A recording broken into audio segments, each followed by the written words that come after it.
नमस्कार दोस्तों, मैं ऋषि अमुक क्लासेस में आपका स्वागत है अभिनंदन करता हूं।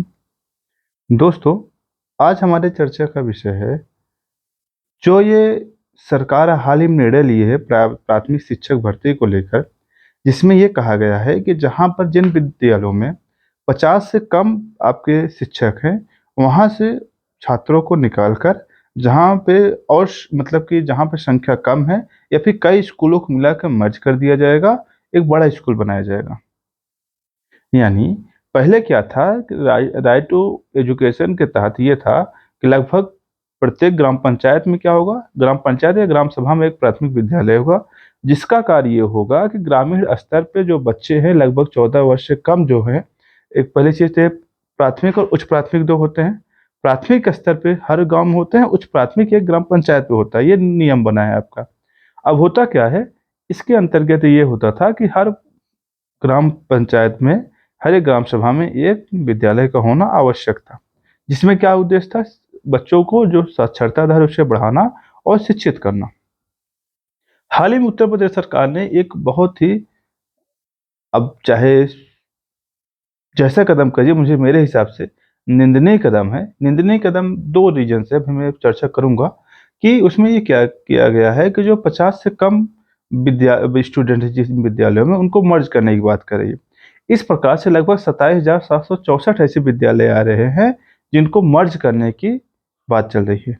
अगर हम देखा जाए कि अगर 27,000 में अगर रेशियो निकाला जाए, मैं वहाँ मान चलती हूँ प्रधानाचार्य, 2 शिक्षक, 1 शिक्षा मित्र, 1 सहायिका, ऐसे कुछ मिला के देखा जाए तो लगभग आपको अगर रेशियो निकाले जाए लगभग 1 लाख के आसपास पद मर्ज होने के या समाप्त होने के कैटेगरी में है। अब हम पहले इसके पक्ष की बात कर ले, सरकार के पक्ष की क्या तर्क है। सरकार का कहना ये था, चूंकि अगर रेशियो, चूंकि हम हमारे यहाँ क्या चलता है, रेशियो अनुपात में चलता है शिक्षक भर्ती, लगभग 22 बच्चों पे एक स्टूडेंट का होना आवश्यक है। अब होता क्या है प्राथमिक विद्यालय में कि अगर संख्या कम है, कहीं 8 है, कहीं 10 है, कहीं 5 है, तो अगर 8, 10, 5 बच्चे हैं तो क्या करेंगे आप? पढ़ाने वाले शिक्षक, कहीं कहीं ये देखा गया शिक्षक ज्यादा है, बच्चे कम हैं।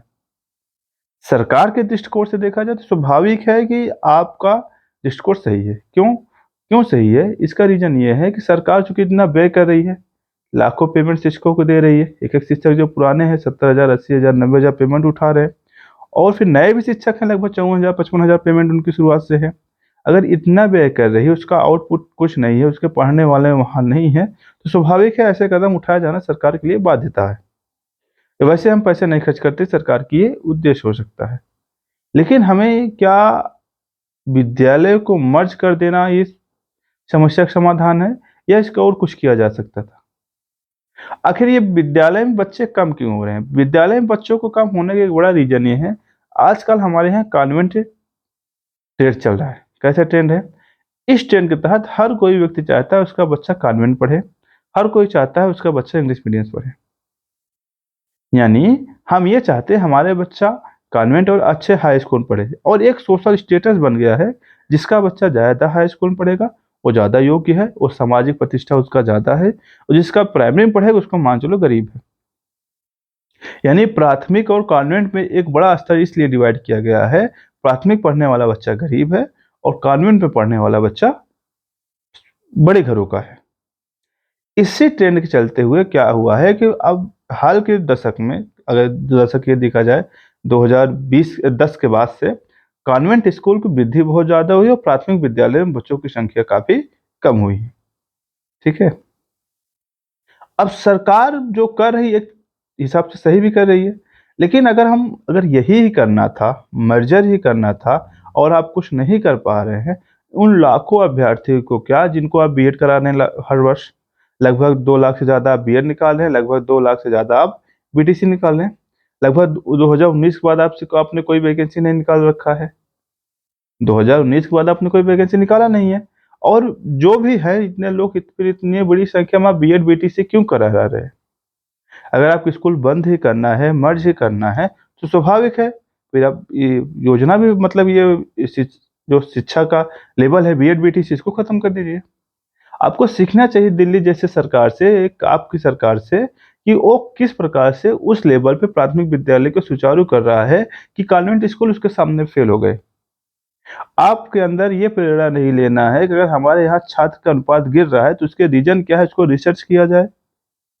यही हो सकता है ना, जो छात्र की संख्या कम हो रही है, उसका रीज़न क्या है? क्योंकि अगर लड़का जो पढ़ाने वाला वहाँ पे जो शिक्षक है, बीएड है, बीटीसी है, टेट, सुपर टेट क्वालिफ़ाइड है, स्वाभाविक है उसकी योग्यता में कमी नहीं है। अगर योग्यता में कमी नहीं है, तो आपको ये चीज़ रिसर्च करना चाहिए कि आखिर हाँ, कि हमारे यहाँ जो विद्यालय है ऐसे क्या सुधार किया जाए कि वहाँ पे ग्रोथ हो जाए। हम ऐसा क्यों नहीं कर सकते, कॉन्वेंट की तुलना करा सकते हैं। कॉन्वेंट वाली फैसिलिटी क्यों नहीं उपलब्ध करा सकते अपने प्राथमिक विद्यालय में? पैसे की तो कमी नहीं है। हाँ, एक चीज़ की ज़रूर कमी है, इच्छा शक्ति की कमी। हम नहीं चाहते हैं कि जो गरीब बच्चा है, जिनके पास कुछ नहीं है, जो भूमिहीन है, जो गाँव के या समाज के मुख्य धारा से हटे हुए हैं, वो जुड़ पाएँ इससे। एक हमारा उद्देश्य ये हो सकता है। अगर ये उद्देश्य नहीं होता, तो स्वाभाविक हम ऐसे वाहिवाट डिसीज़न नहीं लेते कि इतनी बड़ी संख्या में प्राथमिक विद्यालयों को बंद करने की या मर्ज करने की। यानी एक तरह से देखा जाए डिसीज़न जो सरकार का है, एक एकांगी हो सकता है। आपको आर्थिक यदि आप बिज़नेस देखेंगे, बिज़नेस के दृष्टिकोण से देखेंगे, स्वाभाविक है आपको फ़ायदा होगा, भाई आप कम व्यय करेंगे, फ़ायदा अधिक होगा। लेकिन अगर आप समाज कल्याण के दृष्टिकोण से देखेंगे, जो कल्याणकारी राज्य की आप गुहार लगाते हैं, स्वाभाविक है इस स्थिति में ऐसा लिया गया डिसीजन आपके लिए या सरकार के लिए या फिर जनता के लिए, मुझे नहीं लगता ये सही है। क्यों नहीं सही है? क्योंकि अगर आपने जहाँ गाँव के बच्चे को 2 गाँव, 4 गाँव दूर भेजा, स्वाभाविक है कि जो गरीब बच्चा है, वो नहीं जा पाएगा वहाँ पे। रीज़न है, पहला रीज़न है ट्रांसपोर्टिंग नहीं होगी। बच्चे पैदल जा नहीं पाएँगे इतना दूर और गए भी तो कुछ ही संख्या में जा पाएँगे। फिर वही होगा जो गरीब बच्चे पहले जहाँ काम करते थे, फिर वहीं जाएँगे। फिर बाल श्रम को आप एक तरह से बाल श्रम को आप क्या कर रहे हैं, प्रोन्नति प्रदान कर रहे हैं। पहली चीज़ तो आप अन्याय ये कर रहे हैं कि जो बाल श्रम आप करा रहे हैं, जो गरीब बच्चे हैं जैसे मुसहर के बच्चे हो गए, या फिर अन्य एसटी के बच्चे हो गए, इनको तो आप तबाह कर दे रहे हैं, पहली चीज़। दूसरा अन्याय ये कर रहे हैं जो स्टूडेंट्स बीएड, बीटीसी कर चुके हैं, वो करीब 5 साल, 6 साल इस इंतज़ार में बैठे हुए हैं, तैयारी कर रहे हैं, काश कोई भर्ती आ जाए, उनका हो जाए। आपने उनकी सारी उम्मीदों पे पानी फेर दिया है। आपका सिर्फ़ इतना सा लक्ष्य है, किसी प्रकार से मेरा फ़ायदा हो जाए, मैं इतना व्यय ना करूँ। लेकिन उन बच्चों के क्या जो इतने वर्षों से इसी चक्कर में पड़े हैं, उनका भर्ती हो जाए या उनका क्या जो इसी चक्कर में बीएड, बीटीसी करे कि काश कोई भर्ती आएगी, उनका भी हो जाएगा।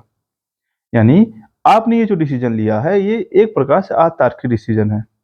मैं इस डिसीज़न का विरोध करता हूँ और मैं ये कोशिश करूँगा, मैं अपने चैनल के माध्यम से, अपने यूट्यूब के माध्यम से, अपने टेलीग्राम्स के माध्यम से मैं ये ज़रूर संदेश भेजूँगा कि ऐसे डिसीज़न नहीं लिए जाना चाहिए। हाँ, रही बात मर्जर की, मर्जर मत करिए, बल्कि आप उसमें जो रिसर्च कराइए कि जो प्राइमरी लेवल कम क्यों है?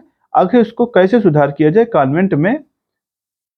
कॉन्वेंट के लेवल पे लाया जा सके। अगर कॉन्वेंट के लेवल पे लाया जा सकता है, दिल्ली सरकार से सीखिए।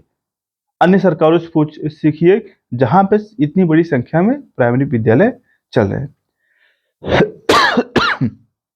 किसी के साथ अन्याय मत करिए, ना तो उन गरीब बच्चों की तरफ जो शिक्षा से वंचित रह जाएँगे, ना उन स्टूडेंट या अभ्यर्थियों की तरफ जो बेचारे इतने दिनों से तैयारी में लगे हुए हैं। ठीक है दोस्तों, धन्यवाद।